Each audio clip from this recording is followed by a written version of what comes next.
और अब बात इजराइल की, जो फुल एक्शन में है। हमास और हिजबुल्लाह के साथ साथ इजराइल सीरिया पर भी जोरदार बमबारी कर रहा है। इजराइल के इरादे कितने खतरनाक है, इसका अंदाजा आप इसी बात से लगा सकते हैं कि इजराइल पिछले 7 दिनों में 800 से ज्यादा एयर स्ट्राइक्स सीरिया पर कर चुका है और अब तो उसने सीरिया पर भूकंप बम मार दिया है। क्या है ये भूकंप बम, ये कितना खतरनाक है, इस रिपोर्ट में देखिए।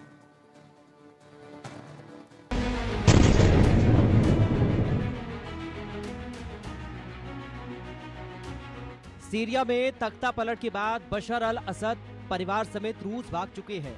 सीरिया पर हयात तहरीर अल शाम का कब्जा हो चुका है।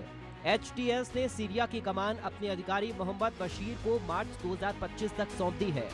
उन्हें सीरिया का कार्यवाहक प्रधानमंत्री चुना गया है।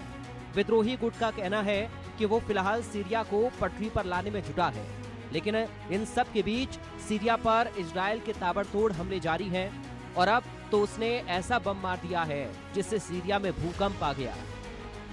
इस बम के बारे में आपको आगे बताएंगे, लेकिन पहले ये जान लीजिए, इजराइल 8 दिसंबर को असद की सत्ता खत्म होने के बाद से दिन रात देश के अलग अलग हिस्सों को दहला रहा है। पिछले 7 दिन में इजराइल सीरिया पर 800 से ज्यादा हवाई हमले कर चुका है। पिछले 12 घंटे में 61 से अधिक हमले हुए हैं। इनमें ज्यादातर सैन्य ठिकानों को बर्बाद करना शामिल है। לפני שנה אמרתי דבר פשוט. אמרתי, אנחנו נשנה את המזרח התיכון. ואנחנו אכן משנים אותו. סוריה היא לא אותה סוריה, לבנון היא לא אותה לבנון, עזה היא לא אותה עזה, וראש הציר איראן, גם היא לא אותה איראן. גם היא הרגישה את נחת זרוענו. אנחנו פועלים בעוצמה ובשיקול דעת. כדי להביא ביטחון מול כל מדינות האזור. इजरायली सेना ने सीरिया के गोलान हाइट्स पर अपना कब्जा बढ़ा लिया है, जिसके चलते इजरायली टैंक अब सीरिया के दक्षिण पश्चिम में स्थित कस्बों और गांवों में भी तैनात हैं।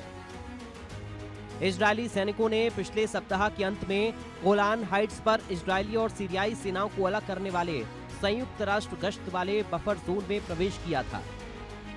अब इजरायल ने सीरिया पर भूकंप बम दागकर दुनिया को चौंका दिया है। इजरायल ने रविवार देर रात सीरिया के तटीय शहर टार्टस पर हवाई हमला किया। इस हमले में इजरायल ने टार्टस के सैन्य ठिकानों को निशाना बनाया, जहां भारी मात्रा में गोला बारूद और हथियार जमा थे। हमले के बाद मौके पर एक बड़ा धमाका भी हुआ। सीरिया वॉर मॉनिटर ने इजरायल के हमले को पिछले 1 दशक में टार्टस पर सबसे बड़ा हमला बताया है। इजरायल के फाइटर जेट्स ने जिन ठिकानों पर हमला किया, उनमें एयर डिफेंस यूनिट और सतह से सतह पर मार करने वाली मिसाइलों के डिपो भी शामिल थे। इस हमले के कारण पूरे इलाके में भूकंप जैसे झटके महसूस किए गए, जिनकी तीव्रता रिक्टर स्केल पर 3 मापी गई। जोरदार धमाके से मशरूम के आकार का आग का गोला उठा, जिससे इलाके में भारी तबाही हुई। यह हमला उस क्षेत्र में हुआ जहां रूस की नौसेना का बेस मौजूद है, जो इस घटना को और संवेदनशील बनाता है।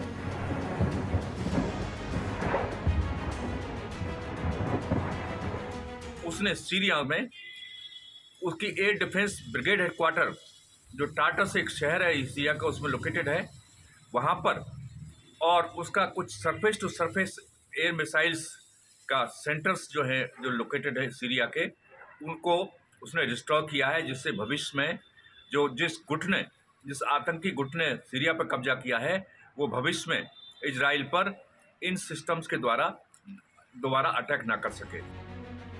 इजराइल के हमलों और कभी अलकायदा जैसे खूंखार आतंकी संगठन का साथी रहा तहरीर अल शाम सीरिया को कैसे चलाएगा, इसे लेकर दुनिया भर के देशों की चिंता बढ़ गई है।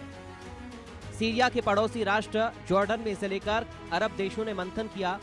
जॉर्डन में सऊदी अरब, इराक, लेबनान, मिस्र, UAE, बहरीन और कतर के विदेश मंत्रियों ने सीरिया को लेकर संयुक्त बयान भी जारी किया। अब सवाल ये है, क्या ये मुस्लिम देश सीरिया में जारी इजराइल के हमलों के विरोध में कदम उठाएंगे? वैसे इस बीच अमेरिका ने पहली बार माना है वो सीरिया के विद्रोही गुट के साथ संपर्क में है। अर्थक्वेक नाम का कोई बॉम्ब नहीं होता है, मगर उसकी इंटेंसिटी इतनी ज्यादा थी इन बॉम्ब्स की कि उनसे ये ऐसा लगा जैसे उस एरिया में अर्थक्वेक आ गया हो। तो इसलिए इजराइल ने मास डिस्ट्रक्शन वहाँ किया है, जिससे कि दोबारा जो ये आतंकी ग्रुप जो वहाँ सीरिया में पावर में आया है वो इजराइल पर किसी प्रकार का हमला ना कर सके। इजराइल एक तरफ सीरिया में बमबारी कर रहा है तो दूसरी तरफ हमास और हिजबुल्लाह की हरकतों पर भी उसकी नजर है।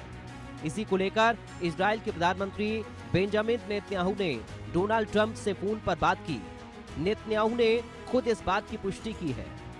इस बातचीत के दौरान इजराइल ने ईरान और उसके समर्थित गुटों के खिलाफ कार्रवाई जारी रखने की कसम को दोहराया।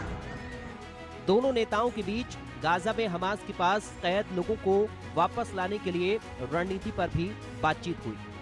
मतलब साफ है, आने वाले वक्त में भी हमास, हिजबुल्लाह और सीरिया पर उसके हमले इसी तरह जारी रहेंगे।